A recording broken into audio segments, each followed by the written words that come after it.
عليكم ورحمة الله تعالى وبركاته. أعوذ بالله من الشيطان الرجيم. بسم الله الرحمن الرحيم. إن الدين عند الله الإسلام. صدق الله مولانا العلي العليم. அளவற்ற அருளாளனும் நிகரற்ற அன்புடையவனுமாகிய எல்லா புகழுக்கும் ஒரு உரிமையும் வாய்ந்தவனுமான எல்லாம் வல்ல அல்லாஹு ஜல்லஷானஹு தஆலாவை போற்றி புகழ்ந்து இவ்வுலகத்திற்கு அருட்கொடையாக வந்திருந்த எம்பெருமானார் ரசூலே கரீம் ஸல்லல்லாஹு அலைஹி வஸல்லம் அவர்களின் மீதும் அன்னாரின் அடிச்சுவடுகளை அப்படியே பின்பற்றி வாழ்ந்த உத்தம சத்திய சஹாபாக்கள், தாபியீன்கள், தபஅத் தாபியீன்கள், மேலும் குறிப்பாக இங்கு அமர்ந்திருக்கக்கூடிய நம் அனைவர்கள் மீதும், நம்முடைய குடும்பத்தார்கள் மீதும், நம்முடைய மனைவி மக்களின் மீதும் என்றென்றும் அல்லாஹுடைய சாந்தியும் சமாதானமும் நிலவட்டுமாக. ஆமீன். அல்லாஹ் ஜல்லஷானஹு தஆலா அவனால் அங்கீகரிக்கப்பட்ட ஒரு மார்க்கம் இருக்குகின்றதென்றால் அது இஸ்லாம் தான் என்பதாக சூரத்து ஆல இம்ரானிலே 19வது ஆயத்திலே அல்லாஹு தஆலா குறிப்பிடுகின்றார். இன்றைய காலத்தில் இஸ்லாமியர்கள் பலவிதமான சோதனைகளுக்கு உட்படுத்தப்படுகின்றார்கள். அவர்களிடத்தில் சகிப்புத்தன்மை அதிகமாக இருக்குகின்றது.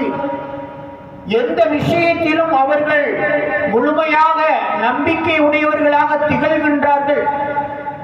இந்த இரண்டிற்கு மத்தியிலே நமக்கு எந்தவித குழப்பமும் வந்துவிடக்கூடாது என்பதற்காகத்தான் இன்றைய தலைப்பை இஸ்லாமிய சகிப்புத்தன்மைக்கும் நம்பிக்கை குழப்பத்திற்கும் இடையில் என்பதாக ஒரு தலைப்பை நமக்கு கொடுத்திருக்கின்றார்கள். நபி ஸல்லல்லாஹு அலைஹி வஸல்லம் அவர்களை நாம் எடுத்துக்கொள்வோமேயானால், மக்காவிலிருந்து மதீனாவிற்கு ஹிஜ்ரத் செய்கின்ற சந்தர்ப்பத்தில் அவர்கள் பலவிதமான சோதனைகளை அவர்கள் சந்தித்தார்கள். அப்படி சந்தித்தும் அவர்கள் மதீனாவிற்கு குடிபெயர்ந்த பொழுது அங்கே இருக்கக்கூடிய மக்களிடத்தில் ஏகத்துவத்தை எடுத்துரைப்பதிலே மற்ற மத தலைவர்கள் மக்களிடத்தில் இஸ்லாமிய வழிமுறைப்படி மத நல்லிணக்கத்தையும் சகிப்புத்தன்மையுடனும் வாழ முடியும் என்பதை அந்த அவர்களுடைய மதீனா வாழ்க்கை நமக்கு எடுத்துக்காட்டாக திகழ்ந்து கொண்டிருக்கின்றது. இன்றளவிலும் சென்ற மே மாதம் மெட்ரோ நாளிதழிலே ஒரு ஆய்வின் முடிவு வெளியிடப்பட்டது. அதிலே தாராளவாதம், மத பன்மைவாதம் என்ற இந்த இரண்டு விஷயத்தை அவர்கள் அதிலே குறிப்பிட்டிருப்பதை நாம் காண முடிந்தது. அதிலே இருக்கக்கூடிய விஷயங்கள் என்னவென்றால், பொதுவாக இஸ்லாமியர்களுக்கு சகிப்புத்தன்மையும் பொறுமையும் அதிகம் என்பதை நாம் ஒவ்வொரு விஷயங்களிலும் கண்கூடாக பார்த்து கொண்டிருக்கின்றோம். எத்தனையோ சோதனைகள் இஸ்லாத்திற்கு மாற்றமான அந்த நாடுகளிலே இஸ்லாமியர்கள் பல வகைகளிலே சோதிக்கப்பட்டாலும் அந்த சோதனைகளிலே அவர்கள் பொறுமை காத்து சகிப்புத்தன்மையோடு வாழ்ந்து கொண்டிருப்பதை நாம் இன்றளவிலும் கண்கூடாக பார்த்து கொண்டிருக்கின்றோம். இந்த இரண்டு குணங்களும் இஸ்லாமியரிடத்திலே இருப்பது மிக பெரும் ஒரு அற்புதம் என்பதாகவே நாம் சொல்லலாம். இதற்கு எடுத்துக்காட்டு எம்பெருமானார் ரசூலே கரீம் ஸல்லல்லாஹு அலைஹி வஸல்லம் அவர்கள்தான். ஆனால் இது போன்ற மதச்சார்பற்ற மத பன்மைவாதம் கொண்ட சமூக நல்லிணக்க மாநாடுகள் ஒரு சில இடங்களிலே நடைபெறுகின்றன. அந்த இடத்திலே நாம் கலந்து கொள்வதனால் எந்தவித குழப்பமும் நமக்கு ஏற்பட போவதில்லை.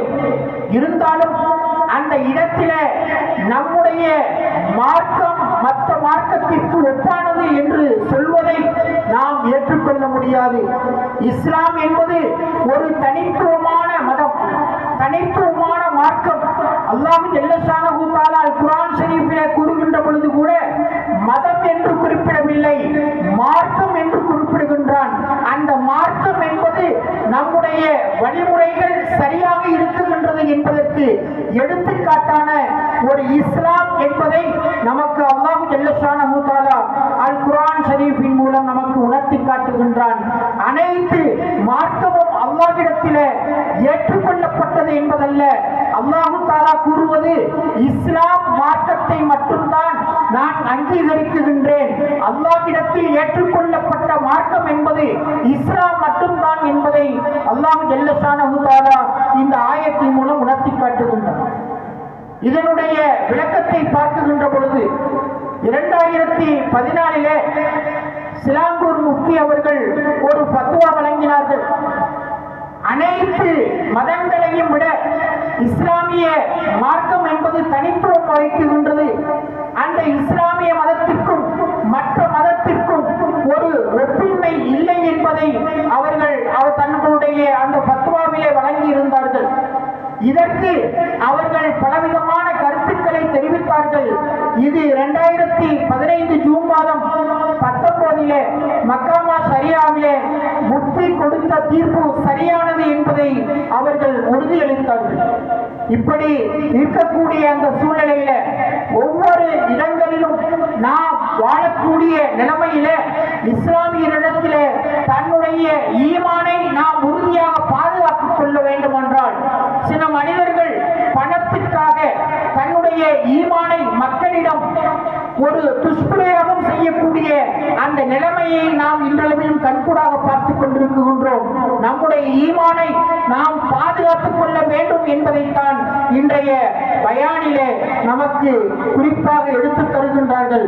ஒரு சில நாடுகளிலும் இஸ்லாமியருக்கு எதிர்ப்பாக இருக்கக்கூடிய அந்த நாடுகளிலே இஸ்லாமியர்கள் பலவிதமான சோதனைகளுக்கு உட்படுத்தப்படுவதை நாம் கண்கூடாக பார்க்கின்றோம்.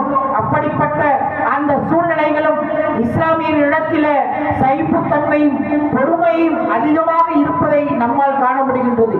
எப்பொழுது தங்களுடைய ஈமானுக்கு இழப்பு வரக்கூடிய அந்த சூழ்நிலை ஏற்படுகின்றதோ அன்றுதான் அவர்களுடைய கோபத்தை வெளிப்படுத்தக்கூடிய சூழ்நிலையை நாம் இன்றைய காலத்திலே கண்டுகொண்டிருக்கின்றோம்.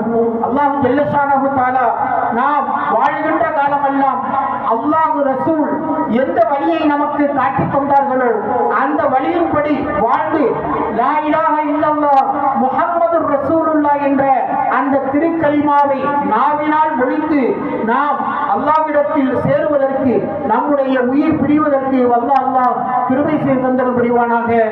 ஆமீன் ஆமீன் யா ரப்பல் ஆலமீன்.